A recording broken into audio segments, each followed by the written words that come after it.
Welcome back to Crime O'Clock on Typically Unique. A long time no see, you guys. Thanks for hopping right on over to this Idaho 4 Live. Today, we're just going to look at a little bit more information about the 1126 cabin house with the King Road girls that were Alpha Phi members that lived there, and why I feel like that's an important location. Let me get right to it. We're going to get right to it. Okay. All right, we're going to look at, this is ISP document 44, report 44. And this document has many different tips that were called in. And we're going to look at line 54. So when you look at this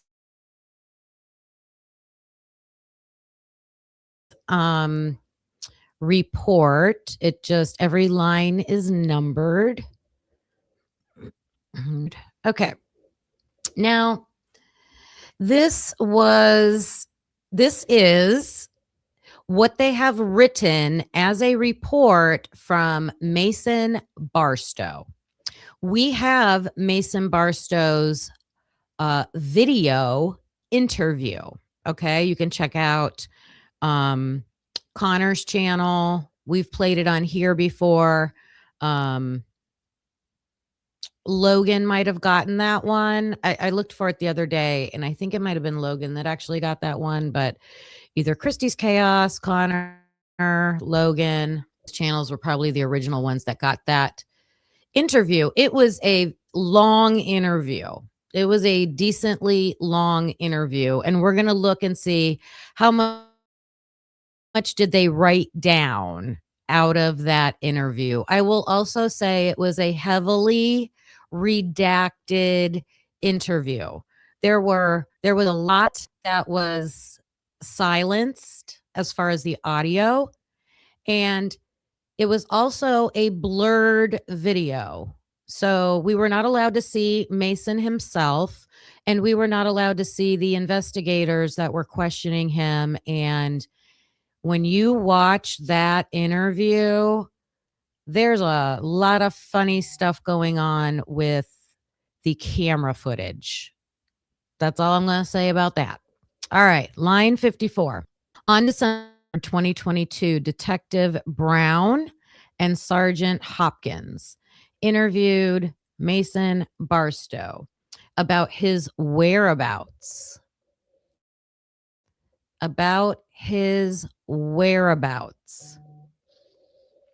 I did not feel when they were questioning him that they were asking him about his whereabouts. On November 12th and 13th, they also were asking him about his knowledge of the fraternity, which they did, and his knowledge of the homicide, which they did. During the interview, Mason told us the following. He was previously interviewed during Thanksgiving break. Okay, we only have one interview from him. So it would be curious to go back and get this first interview.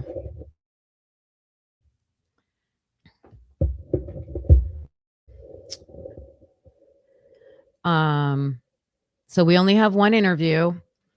He was previously interviewed during Thanksgiving break, November 18th, by the FBI in Boise, Idaho. He was asked about the victims and blank, blank.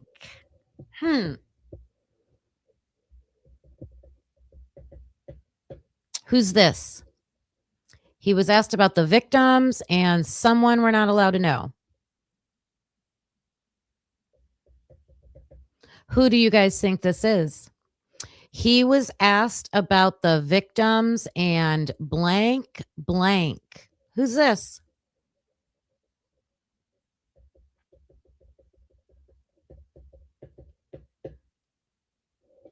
Brian Koberger?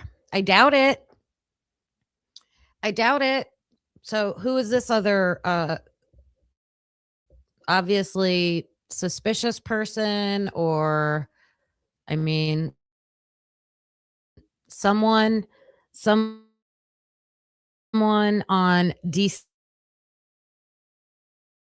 3rd. This is December 7 days before he was arrested. So 20 days before there's an arrest, they're inquiring about somebody that we're not allowed to know about. I don't think it's Cole Berenberg. I cannot put Cole Berenberg in a fraternity. I don't think he's affiliated with the fraternity. Um, I personally don't think Cole Berenberg is really that and that's not a Christian right there. I don't know. Then he says Xana Kernodle was his Greek little. And I made a chart all about this because Mason Barstow has 3 Greek littles, and they're all female, and they are from 3 different sororities. A Greek little is not someone you are pursuing, but a friend, because that's important to put into a report. A friend that is part of your Greek family. His big told him very important to me. Who was Mason Barstow's big? I would love to find that out. I was scrolling through Delta Tau Delta's Instagram page trying to see if I could figure that out, but I could not yet figure. So he was told to hang out with a few different houses. Probably, I mean, I took this as the 3 sororities, like the Alpha Phi's and the, I don't know what the other one is. Pi Phi's. Xana's a Pi Phi. Bianca, I think, was Bianca Perez, I think, is his little from the Alpha Phi's. So he's got Xana as a Pi Phi, and then there was another one I can't remember off the top of my head. They would have events where only their littles is the vice president of his house. They are currently in a transition period after their election. He is helping the new guy get up to speed. So he was not going to be the vice president anymore, but he technically was still the go-to guy on the night of the crime. Last year, he was the blank, blank, blank. So I don't know what this would be. Was he in charge of like recruitment or the discipline guy or the what was that other title they had that was crazy? The ritual guy. I should know this. I know I've looked it up, but I can't remember.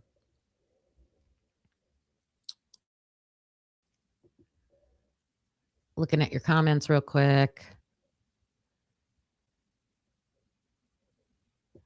You know, that's my gut feeling accomplished. That's seriously my gut feeling. How crazy would it be if Jake Schreiger was his big?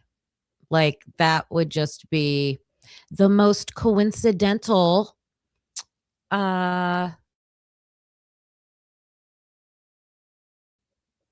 answer, right?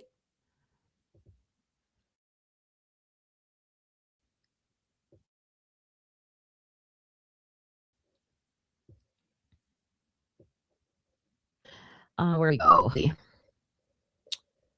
He knows everyone in the frat pretty well.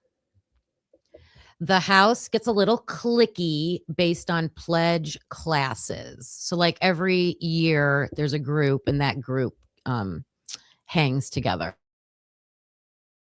which makes sense. He had classes with Maddie Mogan, they didn't even spell her name right, since his freshman year, and he met Kaylee. You know what? Okay, this could take us back to Cole Berenberg. This could be the connection with Cole Berenberg, so we will do that. We'll do that after this. I just read this. I've read this 25 times. He had classes with Maddie Mogan since his freshman year, and he met Kaylee Gonsalves through Maddie.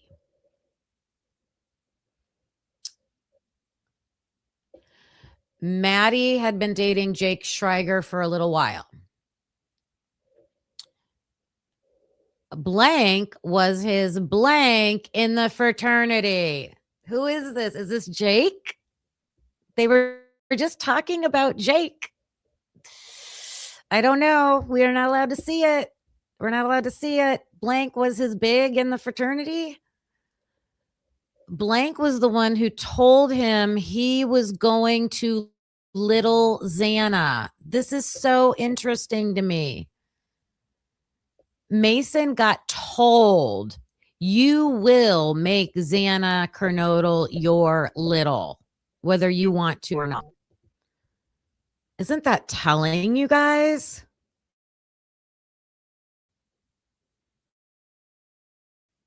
That's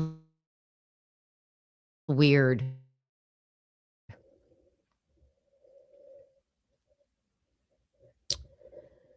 Blank was in fraternity. Blank was the one who told him. So I think whoever his big was told him that you're going to take Xana as a little.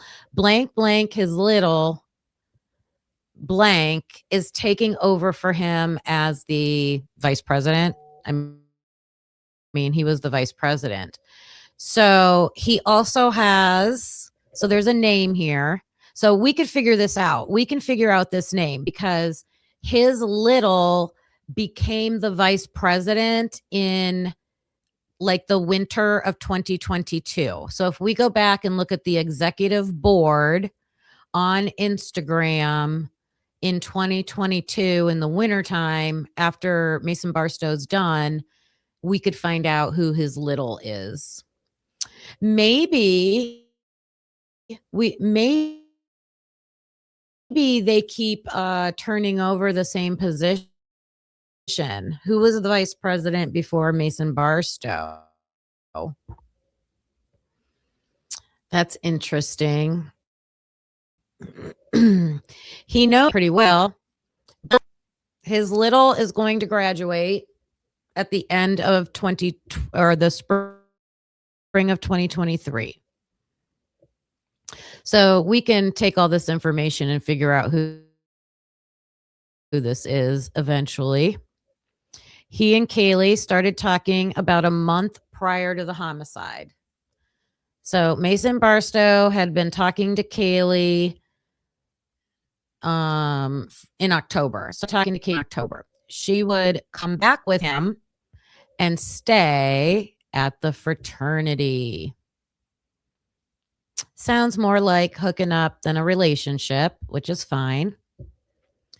They talked on Saturday at I'm going to say this is the Whites pregame party where Kaylee apologized to him. No one has been asked about this. Have you heard anybody in any get asked? Well, I mean, well, let me take that back. I'm sure Mason explained why Kaylee apologized, but we weren't allowed to hear that part. We were not allowed to hear that part. The sound is glitching.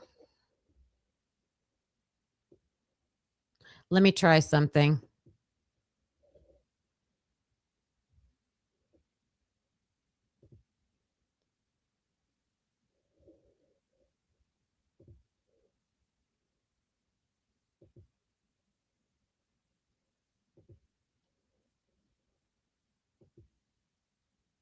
Is it better? Testing, testing. Can you hear me better? Does it sound any better? Sometimes it's you personally, and you have like mine will refresh all the time. I have to leave and come back.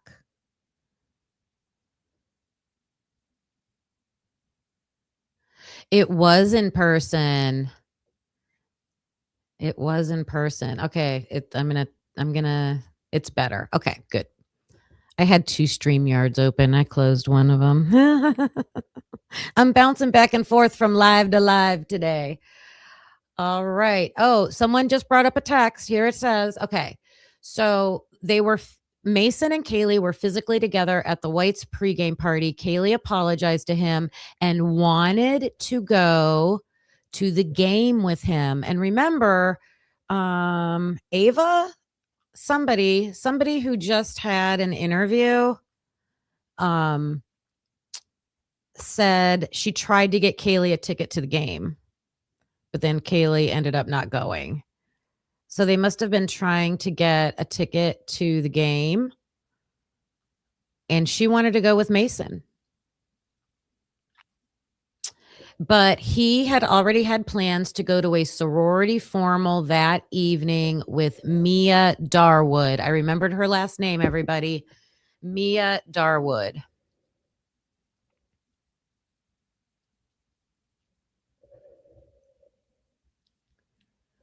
The sorority formal that he's going to is Maisie Chapin's formal. So he was at the Hunga Dunga with Mia Darwood.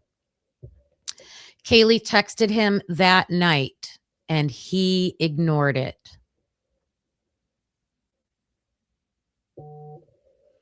Kaylee was pretty drunk on Saturday. She was this is from him. He says Kaylee was pretty drunk on Saturday. She was probably texting others to hang out as well. So we can infer Kaylee texted him because she wanted to hang out, but he ignored it. The texts were through Snapchat. Snapchat deletes after 24 hours. This is the guy, if you have seen his interview, does not want to turn over his phone. He did not want to turn over his phone. I'm sorry about the way that this is looking. This is okay. That's better. Yeah, he did not want to turn over his phone. So they mainly use Snapchat.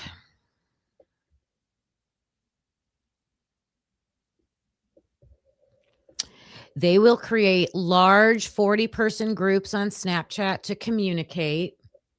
His primary way to communicate is through Snapchat. He never really had standard text message conversations.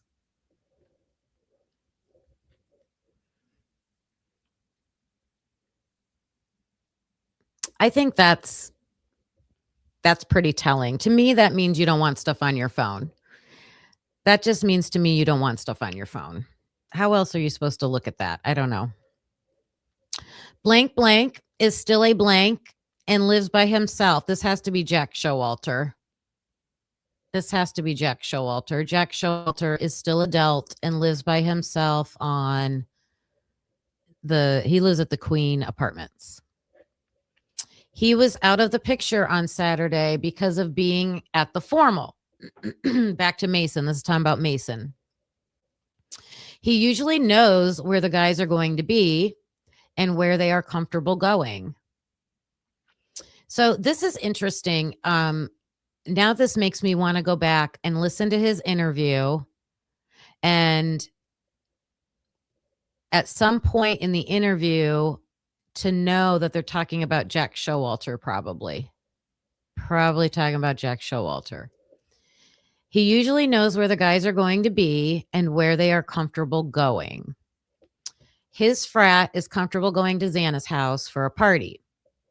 He's not aware of everybody's relationships with the victims. If there was someone who was not allowed to go to Xana's house, he would know. Maddie and Connor or Jake it's got to be Jake. Maddie and Jake were pretty enamored with each other. He does not know who is hooking up with who within the group of people. Now, remember, Chris Whitcomb on his last interview with the Custody Queens, he said there was an issue with people in the house at 1122 with their relationships. He said that. He didn't say who. He didn't give us any other information. Blank blank is dating blank blank from Boise. So this must be Dylan Mortensen is dating Quinn Kelly from Boise. I don't know. Probably. Blank blank and blank blank from the frat house had gotten with two guys from the frat house had gotten with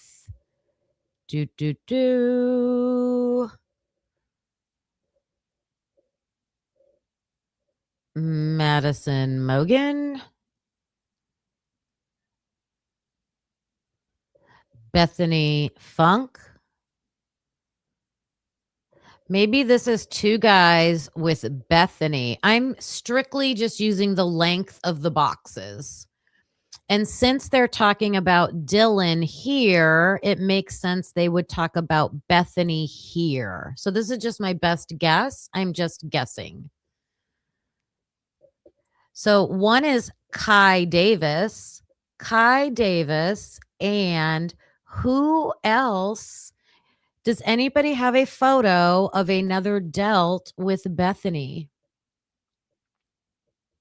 Anybody else have a photo of Bethany with another Delt? I think that's interesting. He feels pretty terrible about what happened. He didn't act like it when he was talking. I'll tell you that. There was no emotion. And the point I made about Mason Barstow is his little was xanacronodal, close relationship. He was spending the night with Kaylee, super close relationship. And your fraternity brother's girlfriend, Madison, who you've known for almost 4 years, that's 3 very close relationships with 3 victims. And in this was December 3rd. He never really got choked up or anything. All right, let me fill this part in. I think this is Bethany. And I think this is Kai Davis. Right there. And this is Dylan and Quinn. That's what I think. Okay. Jen, why are you falling out of your chair? What are you guys talking about? Oh, the picture. Are you guys supposed to pictures? Good point. Good point. Good point, Jen. They wouldn't redact the other names. Lyndon Beck. Oh, I wanted to ask that question. Was Lyndon Beck a Delt? I forgot what fraternity he belonged to. What fraternity was Lyndon Beck in?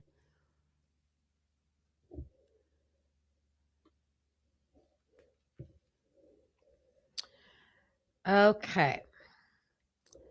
Blank, blank. Oh, I got to make this bigger. Sorry.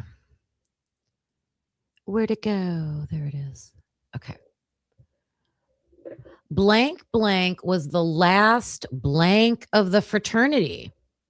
Is this Jake Schreiger was the last president or vice president of the fraternity? Again, I looked this up and I can't remember.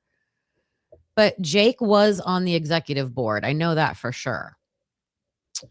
Blank was visiting the weekend of the homicide and was staying at blank. Blank is a cabin at the end of King Road. Here we go. This is why this is so important. Okay. We need to find, and I'm going to look it up right now. Who was the last? Well, I'll do it while we're looking at the body cam. I guess I don't know how I'm going to do this. Blank was the last blank of the fraternity. I think I already have these photos saved. And he was the one visiting. All right, we're doing this right now. Let me finish this because it's almost done. And then we are doing a live dive into that. I think we just found the boyfriend, you guys. It only took me like 8 times reading this document. I think we just found who was the boyfriend from out of town staying at the cabin. On November 13th, between 11 and 12. Oh, this is not what he said in his interview. This is, well, maybe it is. Okay, 11, because the 911 call went out at 11:56. So between 11 and 12, Mason, oh no, whoever's at the cabin got a hold of him and told him something bad happened at Xana's house and to do a head count.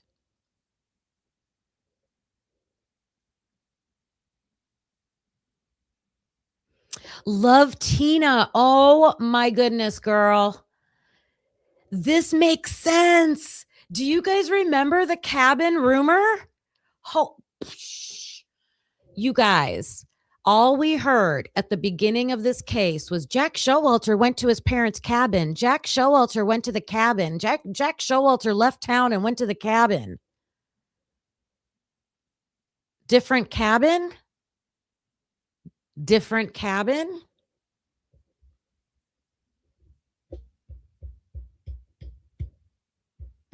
Wow, you guys. Leaving for the cabin. This can all just be a coincidence, but like we have a list of like 25 coincidences already. I need to add that one. Coincidence. The cabin.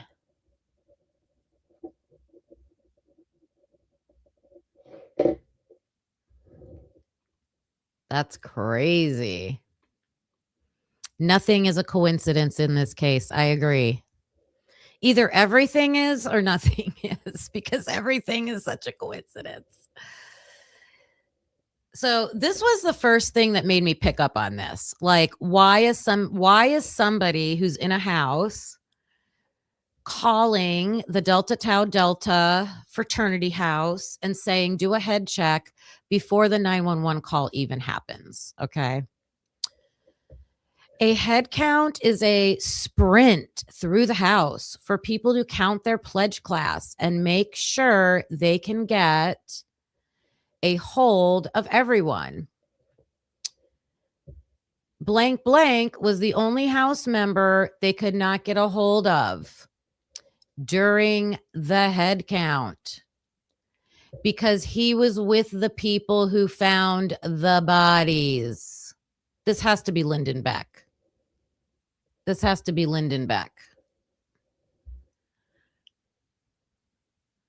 I wonder if Lyndon Beck had a fling with Bethany.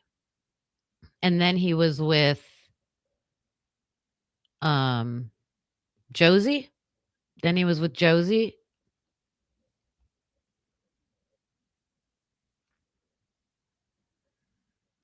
That's interesting.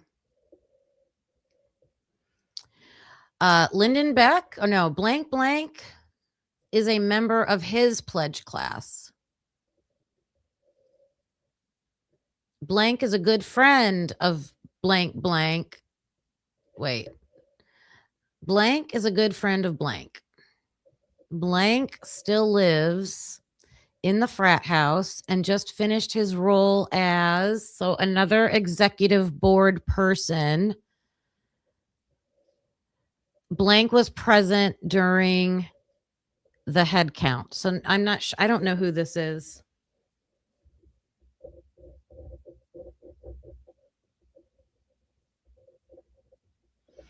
I'll go back to this one after we get this all sorted out. Lyndon Beck was dating Josie Louderin. Josie lived with Emily Allant. Emily was dating Hunter. The four of them were all in Emily and Josie's apartment.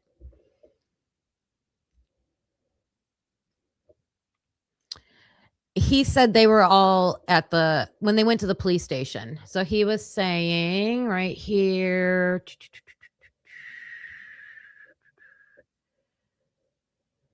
he was with the people who found the bodies. Lyndon Beck was with Hunter Johnson, Emily, and Josie. They all went over to the house. That's who that is. That's Lyndon Beck right there.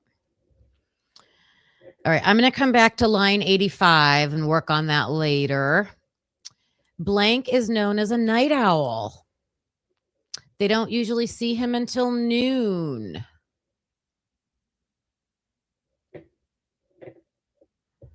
Blank has popped up on the university radar a couple of times because of fighting, because there were some delts who were fighting. Blank got into a fight at Corner Club one night. Who were the guys that got in the fight, you guys? Jack Showalter. Connor? Is Connor the other one? It is Connor Chestnut, isn't it? Okay. So Connor is known as a night owl. I'm thinking this might be Connor.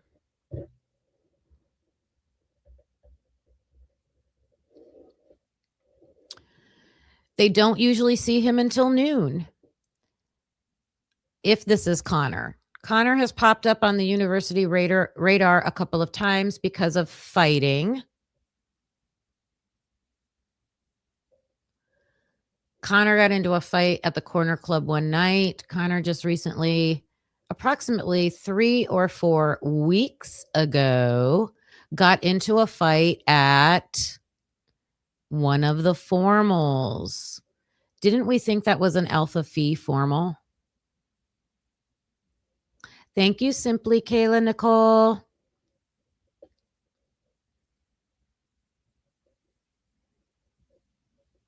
Connor was on the executive board. So we think this might be Connor. There's a lot to figure out in here.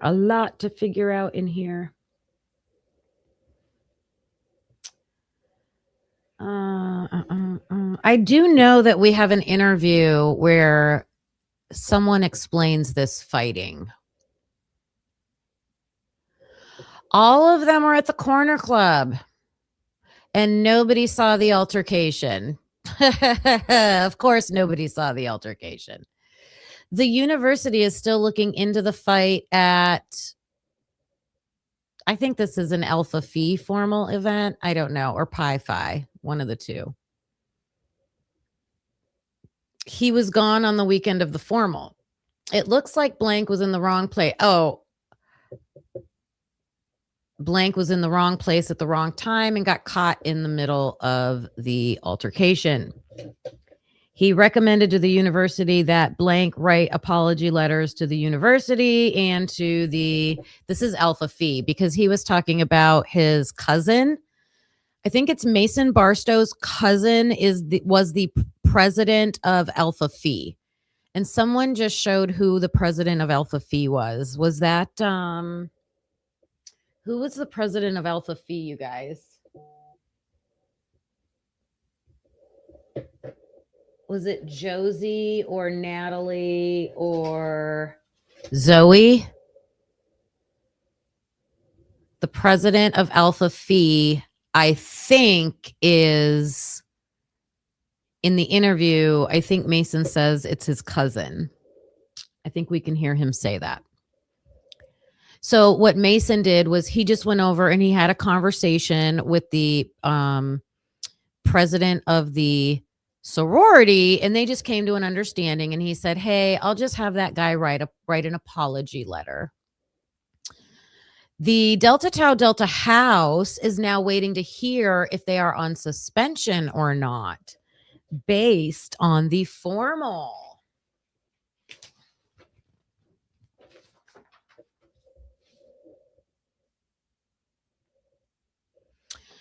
Based on the formal incident and a couple of hazing allegations. Did you guys see the Penn State drug bust where they had a drug ring at Penn State University? It just got busted. And I was listening to the news report about it, and they said when they were hazing their freshmen, they were making them package cocaine. It's crazy. As part of their hazing ritual, they were making them package. Yes, the formal is hard to figure out what actually happened at that formal. Yeah. Blank and blank blank were both involved in the incident at the blank formal. I'll come back about this formal. Let me jot that down. We'll do an episode on the formal fight. Maybe we'll do that tomorrow. We'll get to the bottom of that.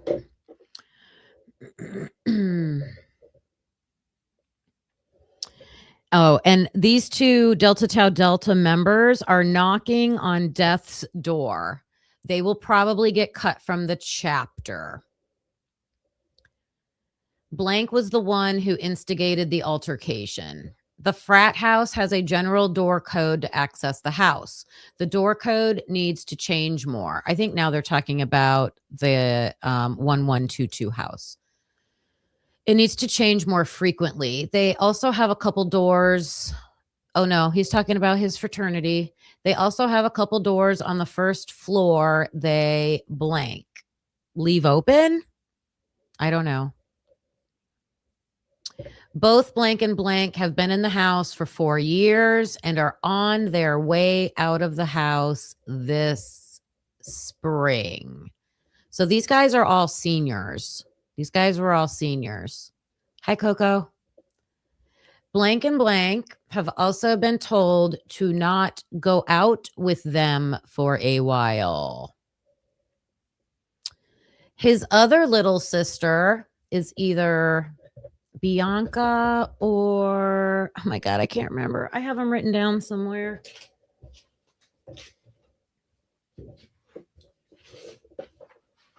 I'm only looking because I know I have it right. I had it right here. Otherwise, I wouldn't dig.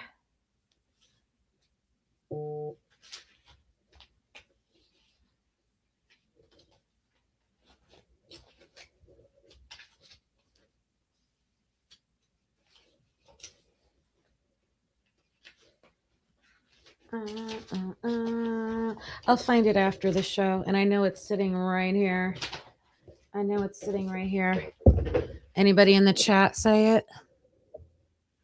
Anyways, he has another little sister. His other little sister hosted the party on Friday at the Whites. That looks too small. Is it Kayla? I thought we said Bianca was his little, but that box looks too small for that. But Bianca and Kayla lived at the Whites and they had that party. He gave verbal consent and signed a written consent form for law enforcement to download the contents of his cell phone. He sure didn't want to, though. He sure did not want to. Mason's phone was turned over to the FBI Special Agent Rob Hilley, who coordinated the download of its contents. At the conclusion of the interview, Mason's phone was returned to him. So they did that right there at the incident. On the 13th, they woke up, did the head count, and tried to get a hold of their friends. He checked on everyone. He called blank and checked to see if he was okay. He and blank went to get food. I don't know who this is. Kai, maybe? He and or yeah, who is this? He and someone went to get food at McDonald's and checked on the guys at we think this is 614 Ash Street. I think I got that address right. And this is the house. We'll have to look at this house as another location. This house is a Delta Tau Delta live out, and we believe Mason Bangman was living there.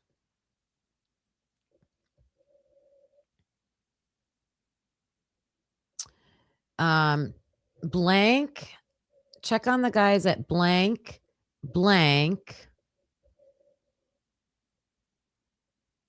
While he was getting food with blank was doing all right. That's weird. They talked back and forth about getting a hold of Xana, speculating that maybe she was talking to the police. Who would be concerned about Xana? This is another part I need to figure out. We need to figure this out. Oh, I know. Mason Bangman. Mason Bangman used to date Xana. He was with Mason Bangman. Oh my gosh. This has to be Mason Bangman. And there's a female that got interviewed, and she said Mason Bangman was upset. Like, he was upset about me. It sounded like he really liked Xana. This has to be Mason Bangman. He and Mason went to get food at McDonald's and checked on the guys at Ash Street. No, it's not him. Okay.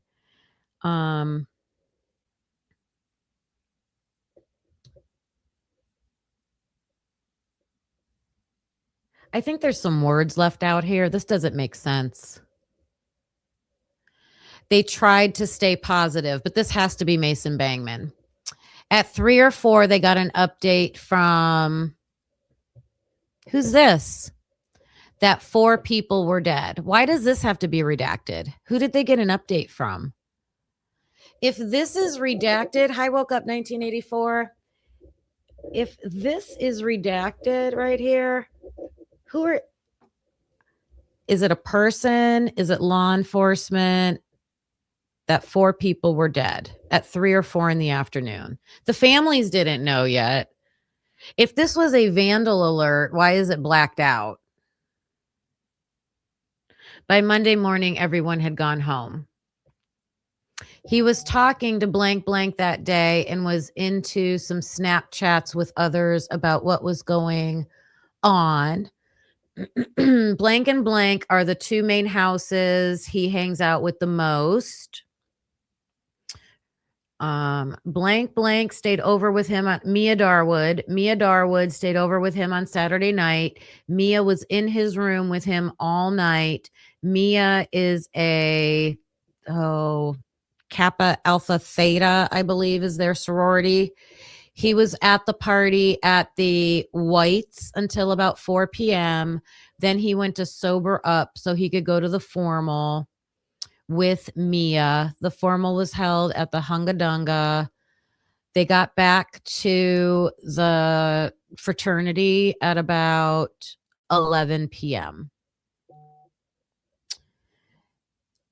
There were probably about 60 or 70 people in the apartment attending the party at the Whites. Once he left the party, he detached from the events for the night. Is this Mason? Does Mason drive a blue blank? Someone drives a blue blank, someone drives a silver blank, and someone drives a blank and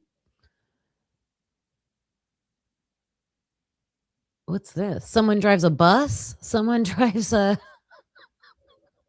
motorcycle, a scooter, a golf cart. What is this? And someone drives A small white car. I know Connor's mom in her interview, she's gonna talk about him having a white car.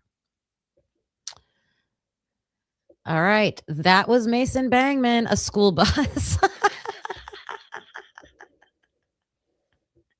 Thanks for catching my joke, G Bean. Oh, that's so funny. Halls, thank you for the jewels. Thank you. Oh my gosh. All right. I said we were going to look at something real quick. What time is it? Okay, we got time. Let me go. I'll share my screen in a second. Oh wait, no, I think I already have this. Let me check my Google Drive. I have a whole folder just for the delts, you guys, because I already screenshotted a lot of this stuff. So hopefully I don't have to go back to Instagram again. And do you guys, if those of you who watched my show yesterday, I had a screenshot of what I thought was the King Road cabin. But it was taken from the road in front of the 1122 house, looking back behind it. And I forgot where I got it from. I got it from the Bodycam videos. So I was watching, I think Nunez, like I was watching one of the first responders body cams so I could see the houses and it showed it. So I took a screenshot and that's where I got it from. All right, let me find my folder. I think it's in here. Wait a minute.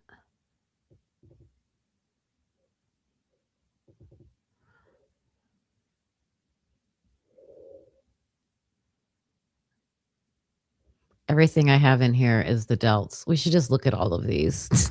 We should just look at all of my folders or all of my pictures. Okay. Oh, here we go. The 2021 Executive Board. I knew I had it. All right, here. I'm sharing. So we're just going to see if Jake Schreiger is that information we were looking at.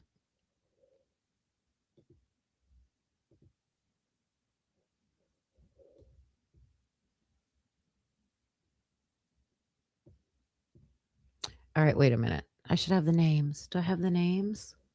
No. Oh, I don't have the names, but here you go. See any familiar faces?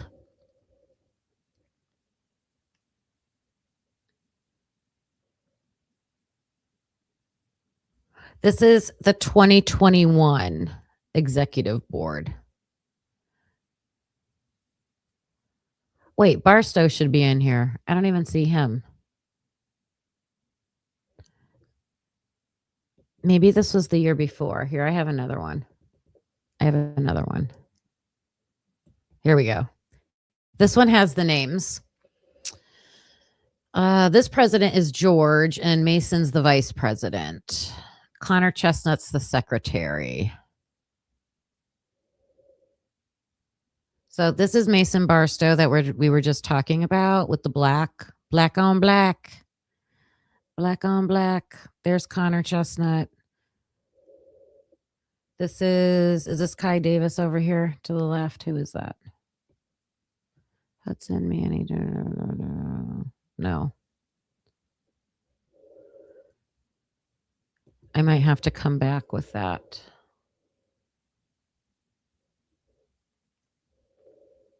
I have so many screenshots. All right. So the last thing that I wanted to do was show you oh, Lyndon, thank you. That was Lyndon. Hey, Dago. All right, let's look. Last thing, share this. So now we're just going to look at this cabin. So where did I put that page? Where'd I put the top page?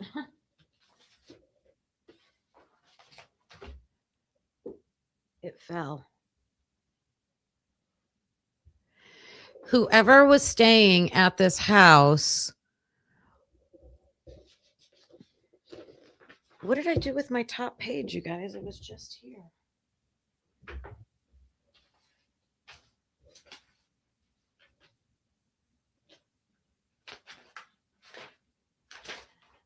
Hot Mess Express.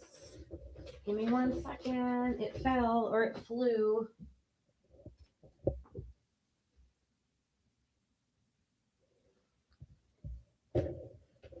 Sometimes I feel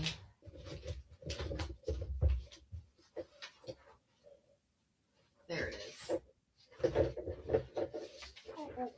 Here it is. I got it. All right.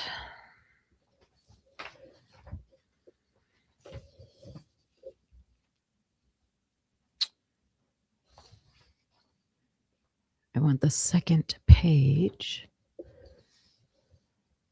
54. I'm still missing a page.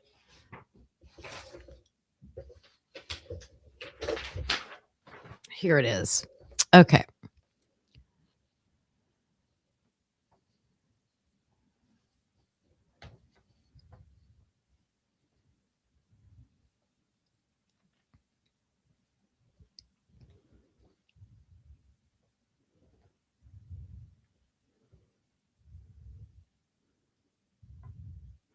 I'm looking for the part where he was talking about the guy being the girlfriend.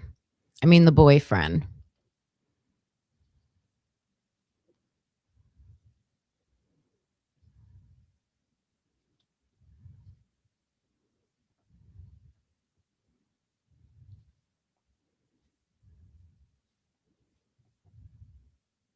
Okay. It's line 82, you guys. Line 82. That's the one. Line 82. Let me make sure I get that marked. Line 82. Blank blank was the last blank of the fraternity. Blank was visiting the weekend of the homicide and was staying at 1126.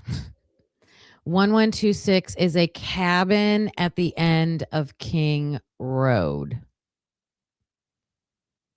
So that's why I was looking for who was the last, like who was the previous president of the fraternity. Okay. So that's why we're looking at this. All right. So this is News Nation, but News Nation got a reporter to go and walk around the property, and you can't see it. Here we go. So let's just look at the cabin. And I stopped it right here. Look at that, has to be it right there. See it? And I think that's the Moyes to the left behind the tree. So I think the Moyes is to the left, way up on the hill. But I think this house right here with the back porch is the cabin. It's got the gray log cabin structure. It's got the big chimney on top. They do have a chimney inside. So let's just look. Up close and personal, News Nation was granted access to the Moscow, Idaho murder. So look how close. Right by that stump right there. Right by that stump. House like no one has. Private security, on duty 24/7, led me to the back of the home, a place that's off limits to everyone except... Oh, wait a minute. I just saw something else. Okay, hold on. To the Moscow, Idaho murder house. Do you see that house right up there at the top? Right under rush hour?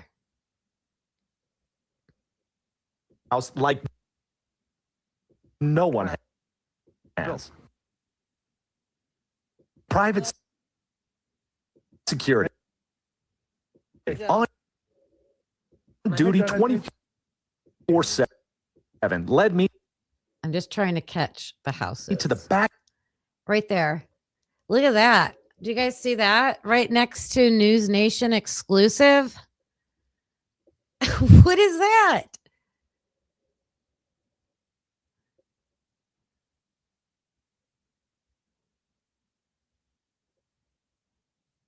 Of the home.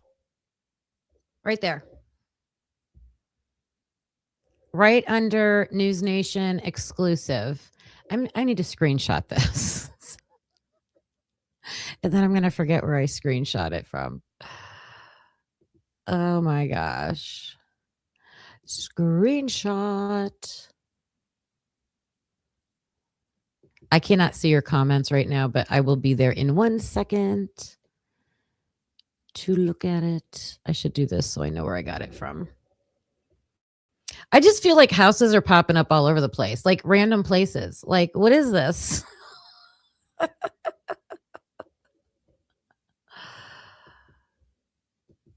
The place already makes no sense because of the way the roads are. Like, there's no logical, like, intersections or stuff like that. All right, let me see what you guys are saying.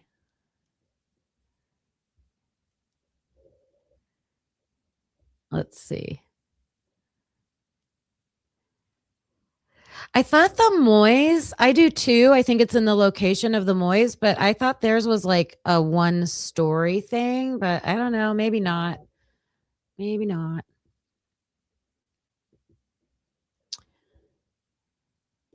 A place that's off limits to everyone except law enforcement. So is it tough to be in charge of monitoring all this? No. Okay. Let's see what we're looking at here. That's the pumpkin house. We're looking right at the pumpkin house and the whites. So the whites is right next to the News Nation exclusive. You can also see Sigma Chi in the background. Look how close everything is. Like the whites are right there. Boom. That's the pumpkin house right there.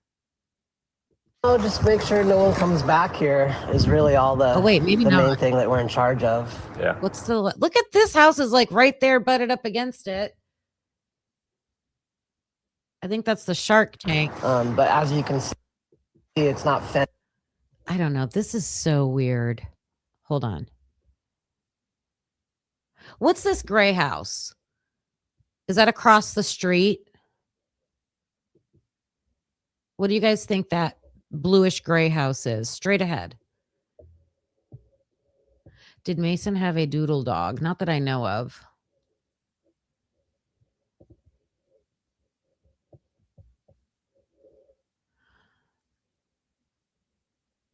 I thought so too. I thought so too, but now watch. Watch when you play it. The main thing that we're in charge of. Yeah.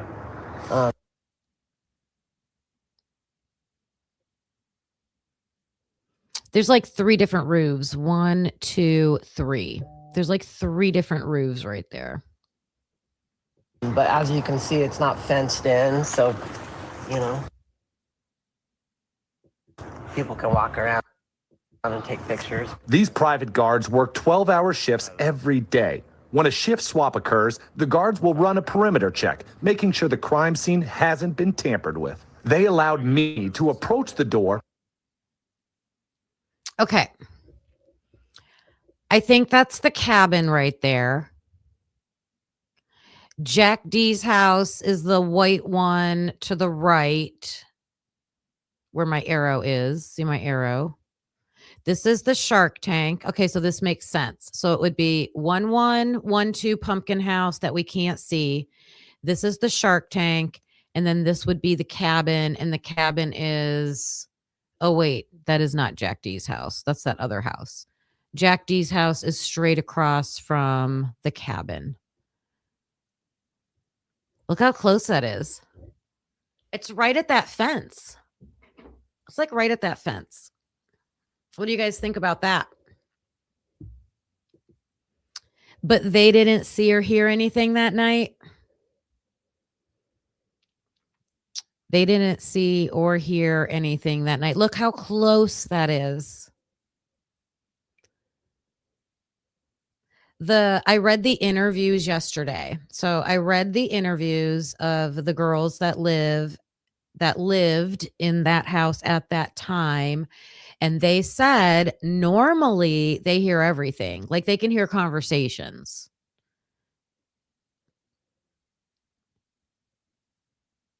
The TV was on, Cam. I know. They were all in bed and sleeping at like 8, 9, 10 o'clock at night, and they had their TVs on. I know. Discrete square building is. I'm not sure. Yes, Jack D's house is like, oh, you can't see that part. I'll show you. Back here. Back in here. And so who's back up here? What's this over here? That could be. So yesterday, I took us on Google Earth and we went down to Street View and we went up on Walenta because Walenta is back there. This could be on the other side of Walenta. This might be the address that I was given for Walenta to possibly be the cabin.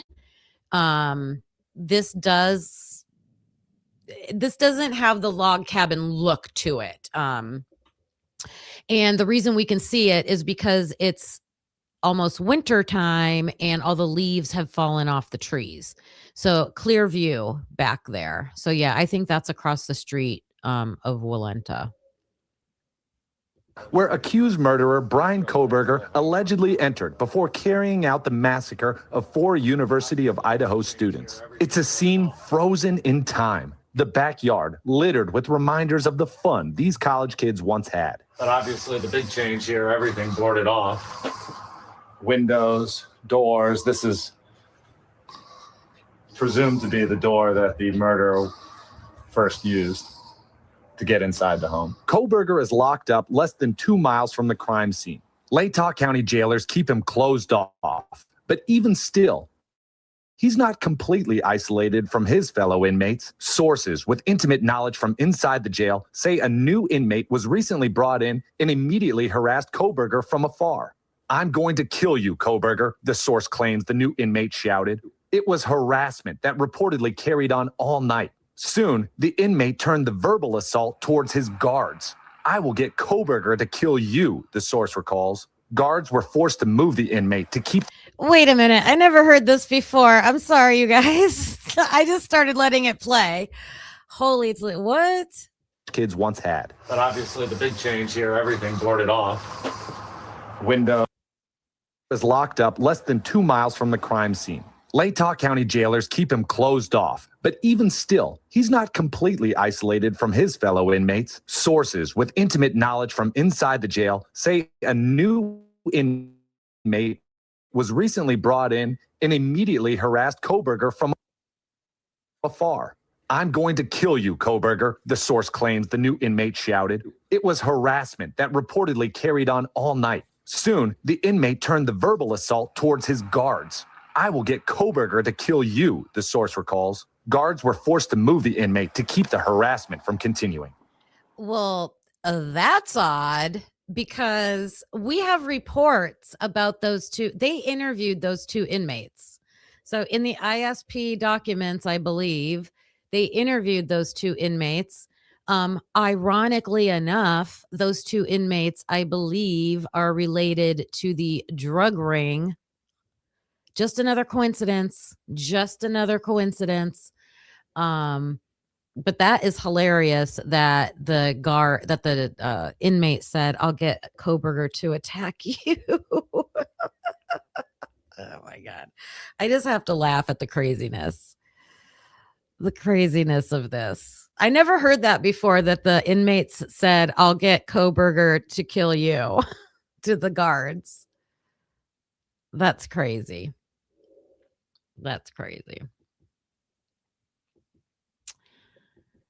All right. Let me see. Think, Kim, where is it that you want? Okay, I got it. real quick. Going to. Do you guys remember when the car got broken into at the girls' The sound of the apartment? Idaho quadruple murder has been taped off for the last 4 months with no. We'll look at this real quick. This is from Plunder. Yeah, she's right here. Awesome, thank you. Hi there. Hey, how's it going? Good, how are you? Good. Okay, so this morning I just got Good. home from Boise yesterday. Okay. And this morning I walked upstairs and my suitcase was inside. Hold on. Okay. This is the cabin. So there's the cabin. Let me see the cop come up. There should be there's a good view. Here we go. All right, why is it blurred? Why are they blurring it? I mean, I know there's a license plate there, but just blur the license plate. Do you see the house in the background? There's the house, 1122. Here's the cabin. And we saw how it goes practically up to that fence. Like it's right there. Okay, now they're removing the...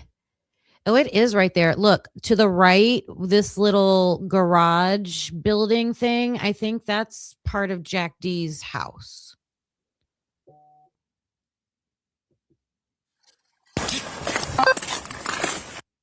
So there it is.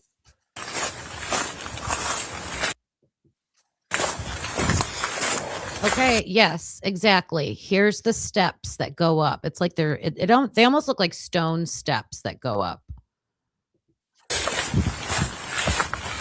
That's built into the land.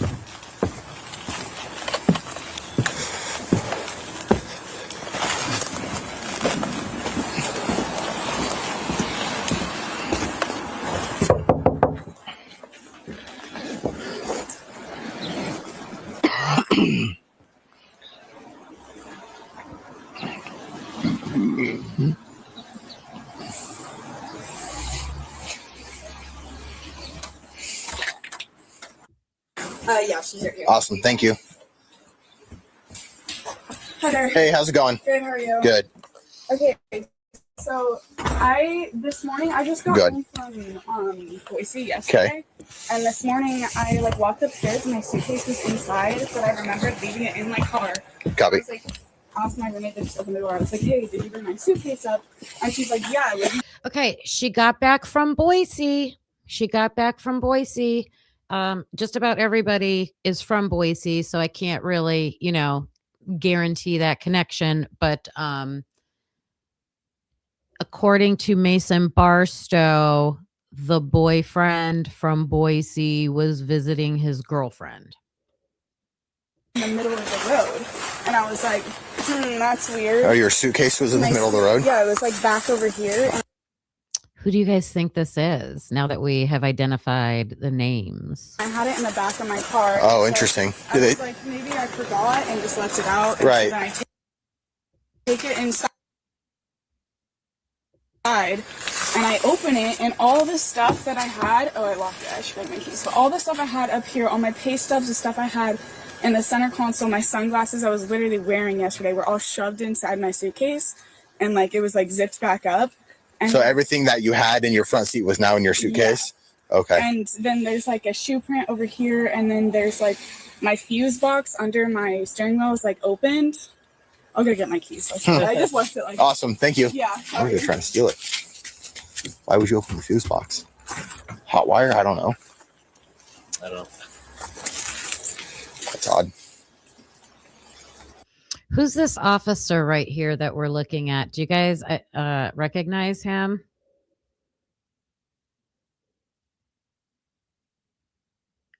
That's right. There was lots of connections between this house, the people in this house. One of the boyfriends was in Boise. Yep, with Jake Schreiger, because they're all dating delts. They're all delts. They're from Boise. It's crazy. Does anybody know who that officer is right there? Because I saw reddish. I mean, he kind of looks like he might have reddish tinted hair.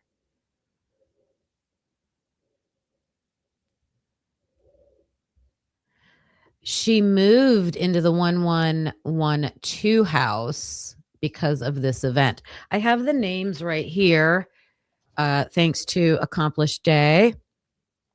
1112, Paige Carter, Tori Long, Mara Kiddo, Katie Kleinkopf, and Myra Mamizovic.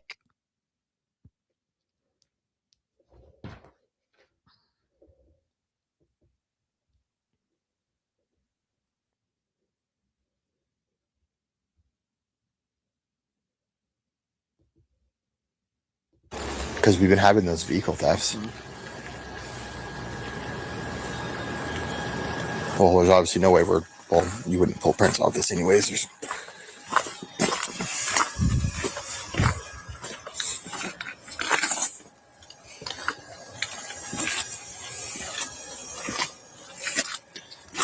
Not see any cameras. No, there's no cameras here.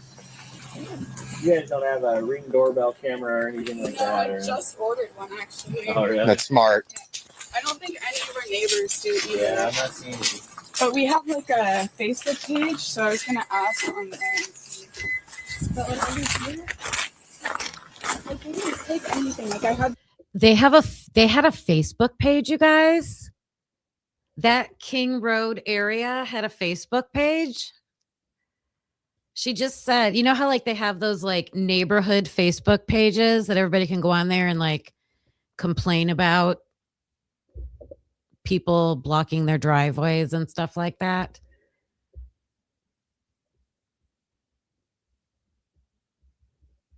Just looking at your comments. Looking at your comments. This ring up there and they didn't even take it. But like that little fuse box was opened, and then there was a. Is there any damage inside of it? No, not that I can tell. I don't really know. All right. So that video, this incident, you know, happened before the crimes. You know, this girl, man, looking back. Oh, what did I just do? What did I just do? I thought I just shut down the whole live. How serendipitous that this little event happened, and she goes out and gets a camera, and it's her camera that has the only footage of the murders from that night. That's crazy. That's crazy. So 1126 is an important location. I think that I don't understand. I mean, you have to believe them when they're giving information about their friends. The girls that lived in 1126 were Kaylee's sorority sisters. And they're saying we didn't hear anything. They didn't have a party that night. Then I'm like, why are we hiding who the boyfriend was that was staying there? Why did they call before the 911 call? I think one of the next things that we need to do is look back at that 1112 camera footage at all the girls going back and forth, like that night, the next morning, they're carrying things. What are they carrying? And again, I don't think these students committed the crimes. I think there is something with these crimes that is making these students they're not forthcoming with information. We've seen that now from multiple interviews. So yeah, Uncle Ted, there's been assaults, and a lot of them don't even get reported to the police. I should say to the university, let alone the police. They just handle it themselves. So yeah. So I just wanted this show to show these clips. I thought it was good footage to actually absolutely like show for sure real time at that time where this cabin was. Shocking to see how close it really was. We know who lived there. We don't know the boyfriend that was visiting there, and they have important information and an important experience. If you're calling the Delts to tell them to do a head count, like, we need to hear about that. And we need to find out who that is so we can, I wonder if they were interviewed. Was that person interviewed? I would think after they interviewed Mason Barstow, they would go then and interview that person. So, that's all that I'm going to cover today for the Idaho 4. And let me see. I said, hello, Uncle Ted, SRB, Kenny Smith, Simply Kayla. I'm so thankful for all of you that joined me today. Love Tina. Kiss me. Hey, you guys. We're going to head on back. G-Bean. Is that Deanna? Hello. We're going to head back over to the Lindsay Clancy trial for the afternoon session. They probably just came back. They were running late this morning. Hi, Mad Dog. Kenny Smith. I will go back and replay this chat. I know I wasn't reading all of your comments. I just wanted to come on and share this real quick, but I do go back and look at your comments because I know you put good information in there. So I got to go in there and see what you guys were sharing. Wounded Puma. Hello. Happy you're here. Mystic. Sleuther75 was popping in. J66-ish. Or 61-ish. Sorry, 61-ish. That's funny. If I missed anybody, thanks for being here. Please make sure you hit that like button on your way out.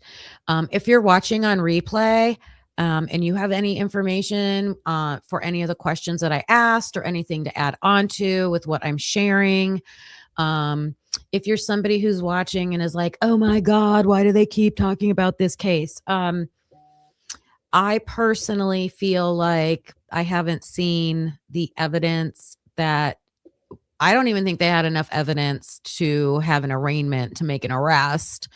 I know that they have the DNA on the knife sheath. To me, that's a movable object. It was skin cells. And when I found out there's other blood, like there's blood on the sheath that wasn't, that they chose not to take through the same process they took the skin cells through. That just started all the questions for me.